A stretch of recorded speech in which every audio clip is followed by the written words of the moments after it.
Oke, assalamualaikum warahmatullahi wabarakatuh. Kembali lagi bersama gue, Nur. Yang minggu kemarin gue udah bercerita tentang seputar pengalaman gue yang di daerah Jakarta, Karangampel, dan sekarang gue mau bercerita pengalaman yang ada di kota Bandung. Oke, jadi gini, tahun 2014 gue kerja di Bandung, di daerah Bawah Batu. Gue kerja di barbershop dan gue tinggal di tempat kerjaan gue. Jadi gini, jadi teman-teman karyawan gue itu ada yang kos, ada yang kontrak. Nah, gue dipercaya buat ngejagain barbershop. Nah, sekaligus gue tinggal di sana. Jadi ada 3 lantai. Lantai pertama, kedua, dan gue tinggal di lantai ketiga. Jadi gue nempatin lantai yang ketiga. Jadi singkatnya gini, setiap gue kerja lumayan sekitar 3 tahun. Jadi setiap tahun pertama, tahun kedua seperti biasa, lancar, ya layaknya orang kerja lah. Nah, di tahun ketiga udah mulai aneh tuh. Di bulan Maret udah mulai aneh. Anehnya gini, hampir tiap hari kasir itu selalu kehilangan uang sebesar 100.000. Itu hampir tiap hari. Kita gaji nggak gede, nah selalu nombok hampir tiap hari 100.000. Kesel, kita semua kesel. Ini kayak ada yang aneh gitu loh, karena hampir tiap hari banget. Nah, terus gue laporan sama si bokap karena hampir 2 bulan itu selalu hilang. Terus gue pikir karena si bokap itu paham sama dunia kayak gitu, gue juga kan agak sedikit sensitif, jadi agak sedikit auranya kerasa lah ada yang aneh. Nah, gue langsung kabarin si bokap, gue langsung telepon dia cuma bilang gini, ya udah kamu baca surat yang gue inget, surat Ar-Rahman, Al-Muluk, Al-Jin sama As-Sofat. Jadi 4 surat itu gue baca. Nah, bokap bilang gini, kamu baca yang lantang aja, yang lantang. Nanti kalau udah kerasa merinding, kamu makin lantangin. Kalau semakin auranya kencang, panas segala macam, kamu baca makin lantangin. Jadi semakin dikerasin lah, intinya gitu. Nah, karena bokap bilang gitu, ya udah gue siapin mental buat baca itu. Nah, pas gue laporan, malamnya gue langsung memutuskan untuk setelah sholat isya gue langsung tadarusan sesuai surat yang dikasih tahu sama si bokap. Gue baca, itu mulai ada hawa udah gak enak, merinding.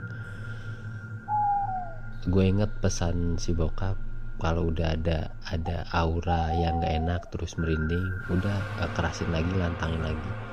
Semakin gue lantangin, semakin auranya makin panas.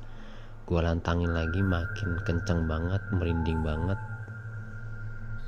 Nah, setelah gue baca semakin lantang, semakin keras, seumur hidup gue baru ngeliat 3 sosok sekaligus di depan mata gue. Ada 3 sudut, depan dan kanan kiri gue. Di depan gue itu sosok cewek biasa, klise, putih, rambut panjang, kuntilanak. Di samping kanan gue tuyul, dan di samping kiri gue satu lagi putih yang dibungkus. Itu bener-bener gue merinding, bener-bener gue bingung banget mau lari gimana, nggak lari gimana. Di situ gue bener-bener sumpah gue takut banget. Tapi karena gue inget sama bokap, pesan bokap, jadi gue makin kerasin bacaan gue. Tapi emang gak lama sih, sekian detik mereka langsung hilang. Setelah kejadian itu, alhamdulillah uang yang di kasir itu gak pernah hilang lagi.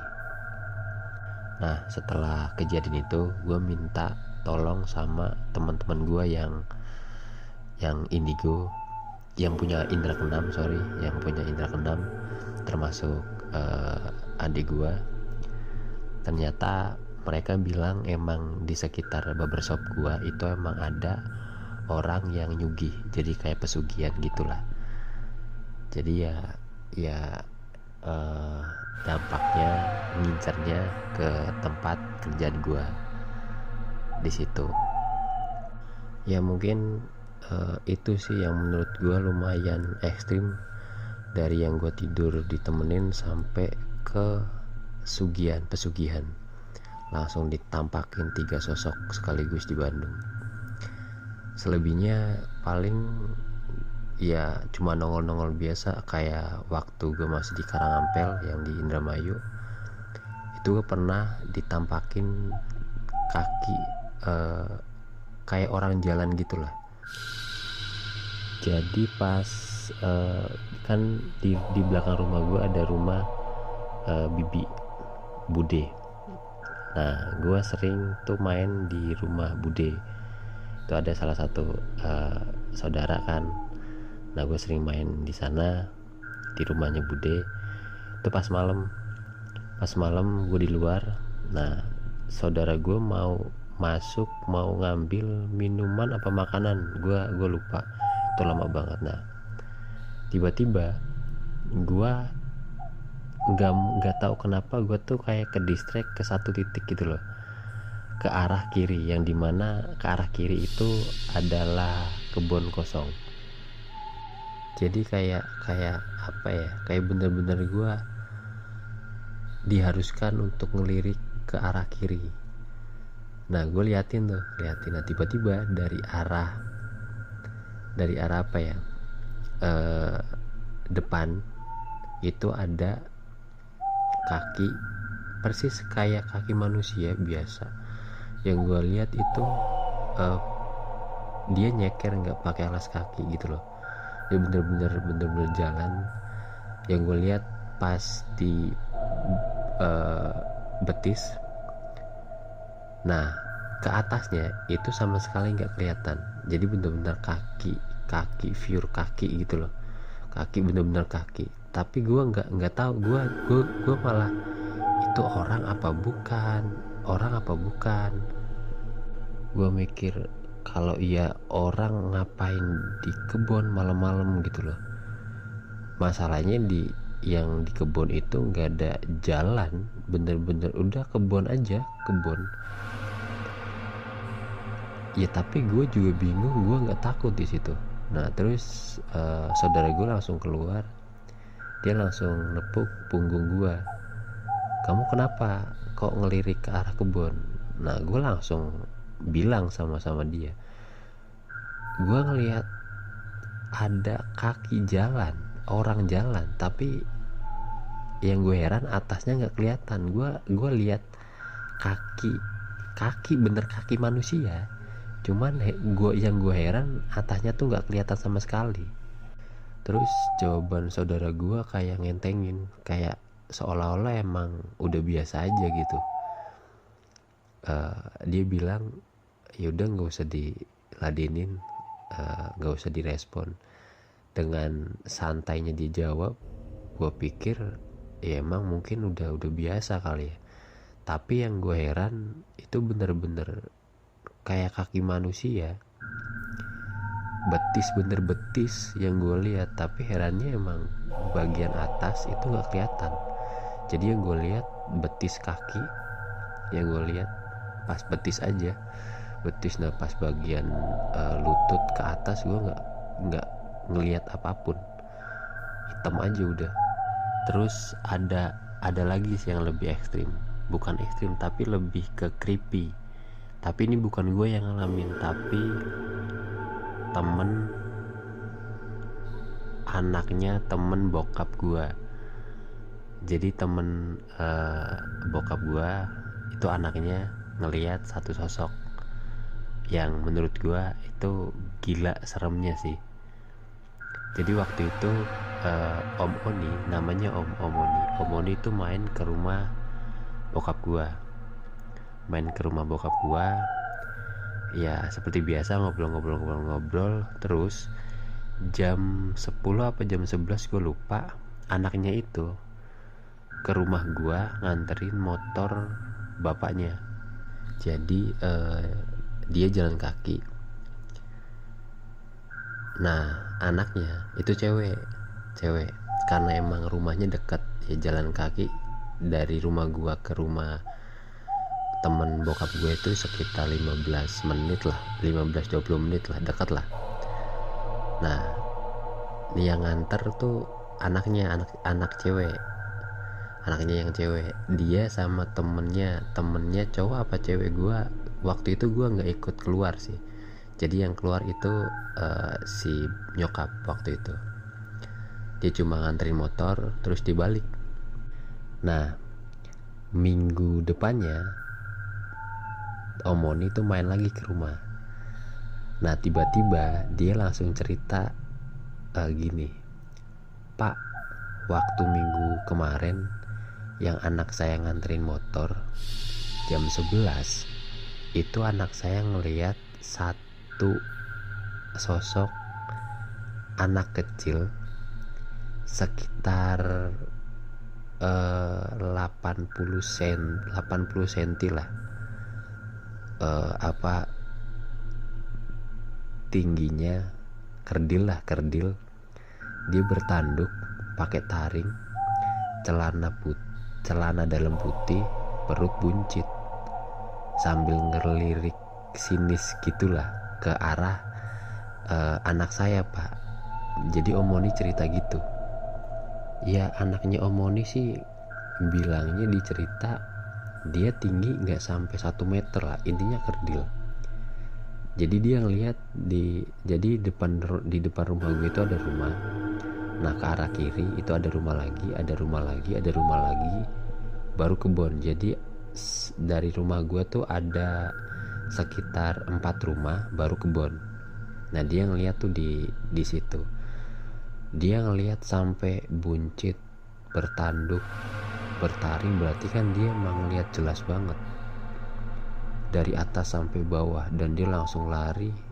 Kalau di posisi kayak gitu gue juga mungkin akan lari, soalnya kan emang malam juga posisi itu, bener-bener serem banget sih.